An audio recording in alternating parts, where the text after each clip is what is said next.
Hello everyone and welcome to my channel Sparkle English. Today I'm going to be going over 20 punctuation rules plus a quiz to test your mastery of punctuation as we head back to school.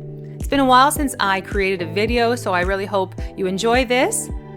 And I want to do a quick crash course. So I'm going to read 20 sentences, and each of these sentences contains an error. So your job is to find out what the error is. So let's begin. My first class starts at 8 o'clock.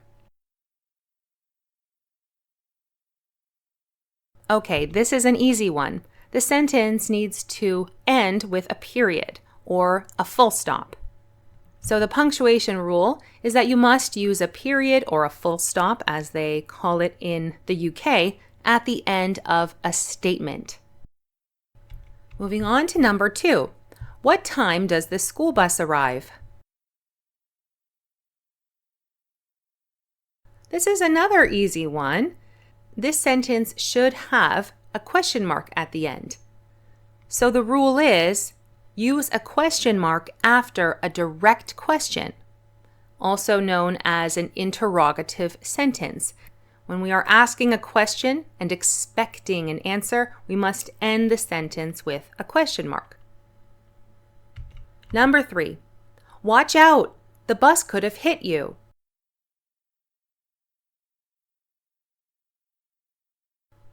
This sentence is incorrect because watch out should end with an exclamation mark.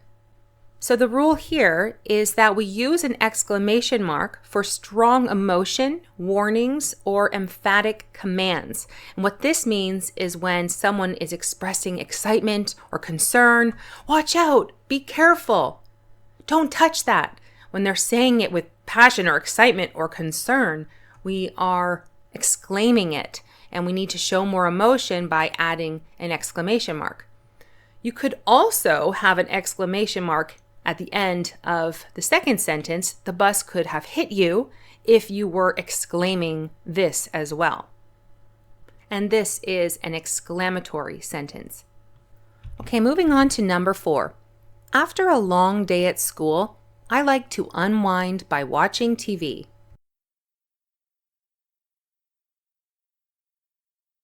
Okay, in this one we are missing a comma.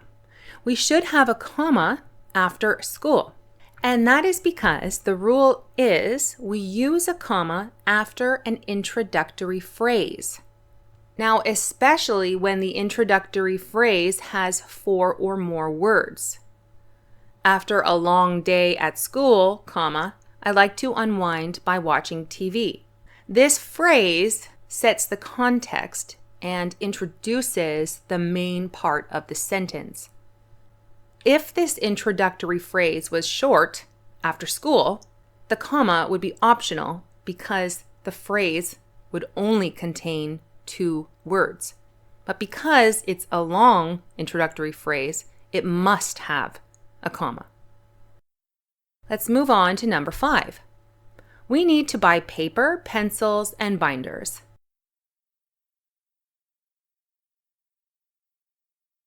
We're missing some commas here.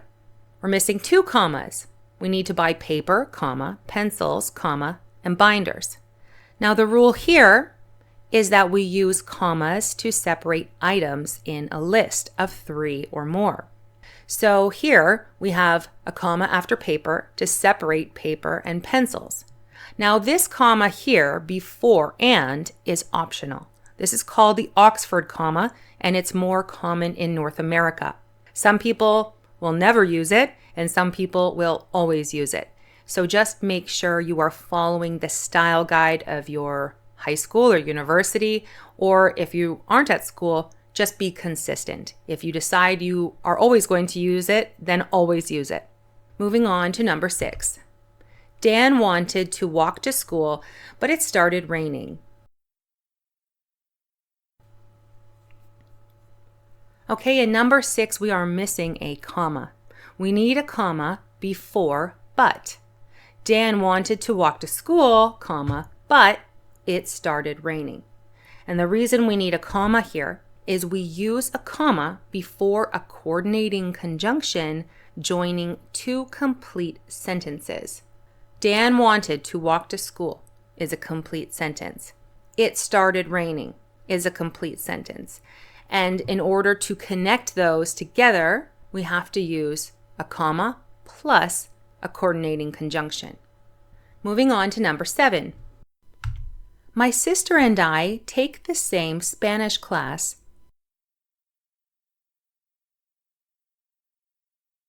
Okay, the error here is that there's a comma after I, and there should not be a comma after I. Rule number 7 is we do not separate the subject and its verb with a comma.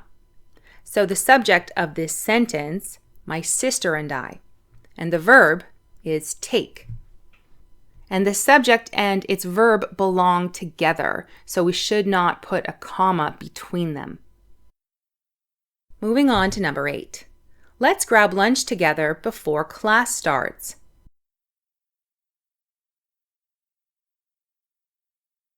Okay, here we are missing an apostrophe.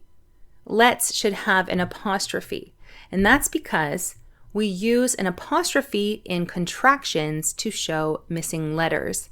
Let's is a contraction for let us. So the apostrophe replaces the missing letter U. Moving on to number 9. The teacher's desk is at the front of the class.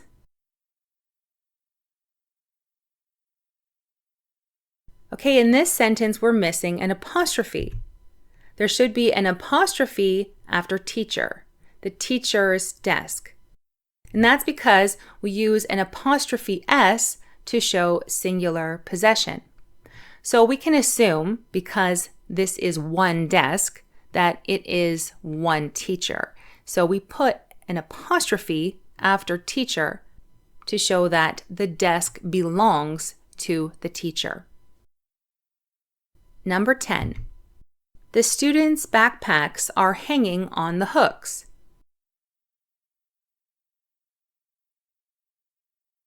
So this one is a little difficult. Here we can assume we are talking about multiple students because backpacks is plural, and probably students don't have multiple backpacks. So we're missing an apostrophe, but the apostrophe should go after the S. And that's because for a plural noun ending in S, we put the possessive apostrophe after the S. The students' backpacks. Now, if we were talking about one student and one student's backpack, then the apostrophe would come before the S.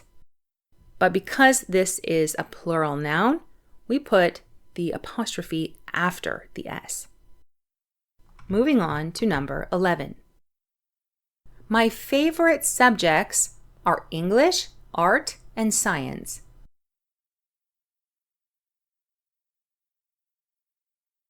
Okay, in number 11, the colon is incorrect. It's not needed. And that's because we do not put a colon directly after a verb. This is one complete sentence.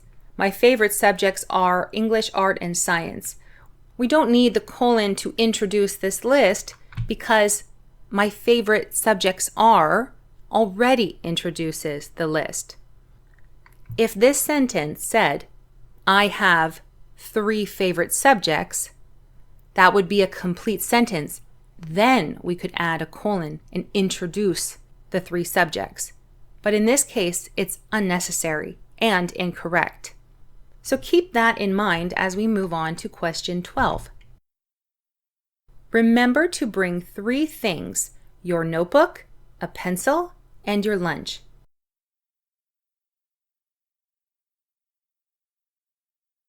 Okay, in this example, the comma is incorrect, and instead you should use a colon. And that's because you use a colon to introduce a list after a complete clause. Remember to bring 3 things is a complete clause. It's a complete sentence, an imperative sentence. And because of that, we can use a colon after it to introduce this list. Now, if we didn't have three things and the sentence just said, remember to bring your notebook, a pencil, and your lunch, then we would not use a colon. Now let's move on to 13. It was raining at break. We hung out in the library.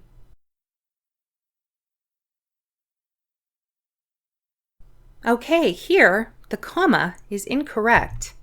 We should have a semicolon, and that's because a semicolon can join two closely related independent clauses. It was raining at break, and because of that, we hung out in the library. Now this is one option. You might also keep the comma and add a coordinating conjunction. It was raining at break, comma, so we hung out in the library. Or you can split this into two sentences, add a period, and capitalize we.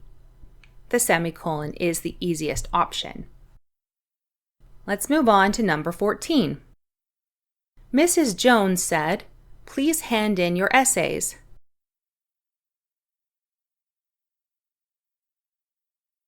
Okay, the error here is we're missing a comma. There should be a comma after said with a space before the quotation mark. And that's because we use a comma to introduce a direct quotation. Let's move on to number 15. How was class today? Asked Dad.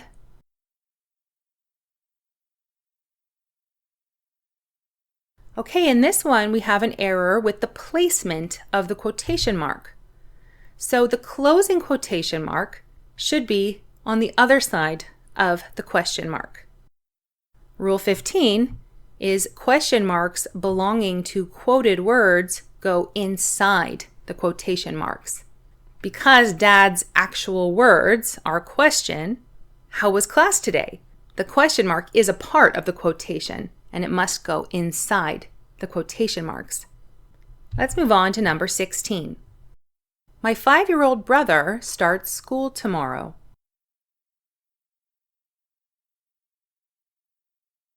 Okay, in this one, we are missing hyphens. We should have a hyphen between 5 and year and old, 5-year-old. And why is that? Well, that's because we hyphenate a compound adjective that comes before a noun. 5-year-old works together as one adjective describing brother. So we have to connect the words together when it comes before a noun that it describes. Let's move on to 17. Emily, my oldest sister, is starting university.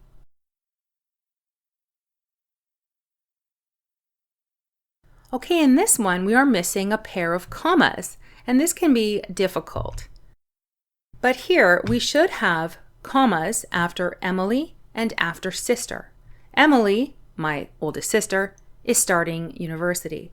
And that's because we use commas around extra non-essential information. My oldest sister is just extra information about Emily. It doesn't change the sentence, and it's not really that important to the sentence. The most important part of the sentence is Emily is starting university. This is just some side extra information. And we know that information isn't essential because if we remove it from the sentence still makes sense. Let's move on to 18. Mr. Smith, when is our final exam?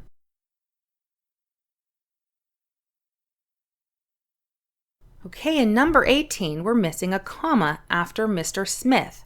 And that's because we are addressing Mr. Smith. And we use a comma when directly addressing someone. So if I'm talking to my mom, Mom, comma, when is dinner? Dad, comma, can I go to the movies? This also works if you flipped it and put Mr. Smith at the end. When is our final exam, comma, Mr. Smith, question mark. Okay?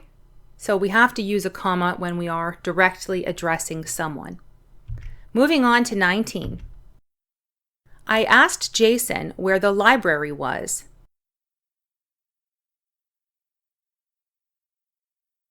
So in this one, we don't use a comma because this is an indirect question, and we do not use a comma before an indirect question. And finally, number 20. The bell rang, the students rush out of the class.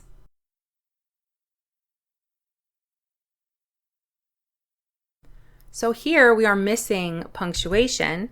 We should have a period after rang and capitalize the. This should be two separate sentences, or you could add a semicolon. And that's because we do not join two complete sentences without proper punctuation. The bell rang, that's an independent clause. It's a complete sentence. The students rushed out of the class. It's also a complete sentence, an independent clause.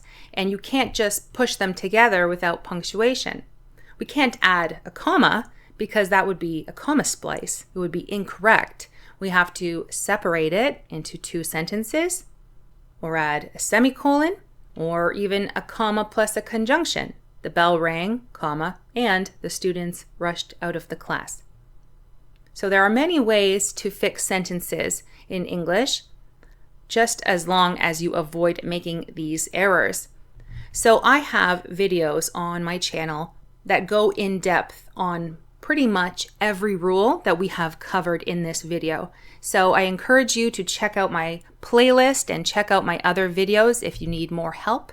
And please let me know in the comment section how many you got correct out of 20, and if you had any difficulty, let me know what you found most difficult so I can make sure to create more lessons on those topics you need more help with.